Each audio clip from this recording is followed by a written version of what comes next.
आप उस व्यवस्था से हो के आए, उसको सब बात समझ के आए। जिस समय जन्म लिए थे सभी साथी, उस समय आपकी माँ पिताजी ले गए थे किसी मंदिर के आगे और जो है से कितना बार प्रणाम करवाया होगा पूरे जीवन में, ये मैंने फल्ला देवी है, ये फल्ला भगवान है, ये है दिस है, ये दैट है। और उन तमाम चीजों को आप समझ बूझ के पढ़ लिख के बाबा साहेब के संविधान के धारा को संपूर्ण रूप से आत्मसात करके तब जो है से आए हैं उसको खात्मा के लिए।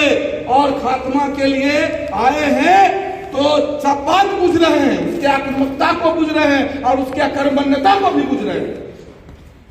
इसलिए तमाम साथी को मार्गदाता बनना होगा। किसके लिए?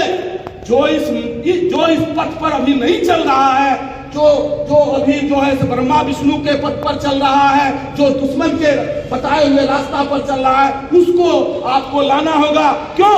क्योंकि पेरियार साहब जो थे वो बस इतना ही थे कि मैंने एक ऐसा मार्गदाता थे जिनके लिए आज हम जैसे लोग हजारों लाखों लोग हैं जो उनके लिए जो है मैंने हम मरने मिटने के लिए तैयार हैं। मर जाएंगे लेकिन पेरियार को नहीं छोड़ सकते, मर जाएंगे बाबा साहब को नहीं छोड़ सकते। तो साथियों, मसला हम बहुत मैंने खोज ढूंढ निकाले हैं। जरूरत है केवल इन बातों को अमली जामा पहनाने की। अगर इसमें आप सक्षम हुए, अगर आप नहीं करेंगे तो हम आपके दरवाजे पर सहयोग के लिए आएंगे, क्योंकि हमको चाहिए 5-10 लाख रुपया। जिस दिन 5-10 लाख रुपया केदारनाथ भास्कर हो जाएगा, मोदी चर्चा में नहीं रहेगा, केदारनाथ भास्कर चर्चा में रहेगा, केदारनाथ भास्कर चर्चा में। क्योंकि हमें उतना कलेवर है कि हम किस तरह उसके बनाए हुए आशियाने में आग लगा देंगे। लेकिन साथियों, आपकी सहयोग और जो है से सम्मान की हमको जरूरत है। आप अगर सम्मान देंगे, सहयोग देंगे, तो अगर कल आप हमको 10 लाख रुपया देते हैं तो हम जो है से 1 सप्ताह में वहां तैयारी करके बैठ जाएंगे और 1 सप्ताह के बाद आप हमारा न्यूज सुनना शुरू कर देंगे। और जितना भी देश का मीडिया है वो मोदी का न्यूज कम और केदारनाथ भास्कर का न्यूज ज्यादा चलाएगा। इस बात को मैं पूरा आपको विश्वास दिलाना चाहता हूं। तो साथी, बहुत सारे साथी हैं। हम आज विवेक दिवस के अवसर पर हम अंतिम प्रस्तुति के रूप में एक गीत आपके सामने प्रस्तुत करना चाहता हूं।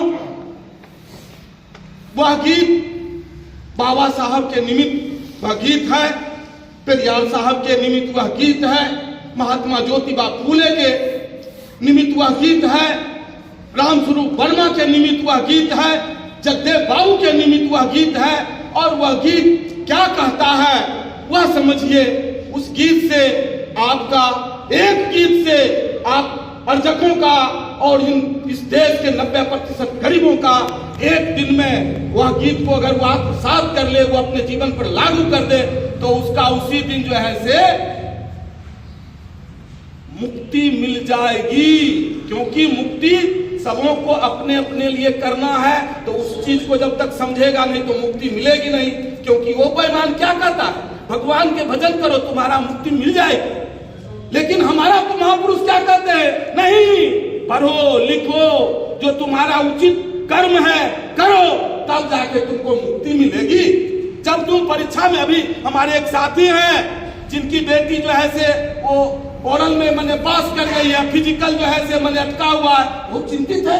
अगर उसमें पास वो कर जाएगी तो वो जो है से वो अपना जो है सो अधिपा प्राप्त कर लेगी। तो इसलिए साथियों, हम जब तक मेहनत मशक्कत करता है, हमको रोकना चाहता है, कहता है भगवान ने तुमको जो है से मुक्त कर देगा, तुमको कोई टेंशन नहीं लेना है, उनका भजन कीर्तन करो, सब तुम्हारा कल्याण हो जाएगा। क्यों? क्योंकि सोचता है इसको यहाँ फंसा के रखेंगे तो साला ये जो है पढ़ेगा लिखेगा नहीं, इधर समय दे देगा तो उधर जो है इसका काम बर्बाद हो जाएगा। तो इसी पर मैंने मामला है, समझ लिया।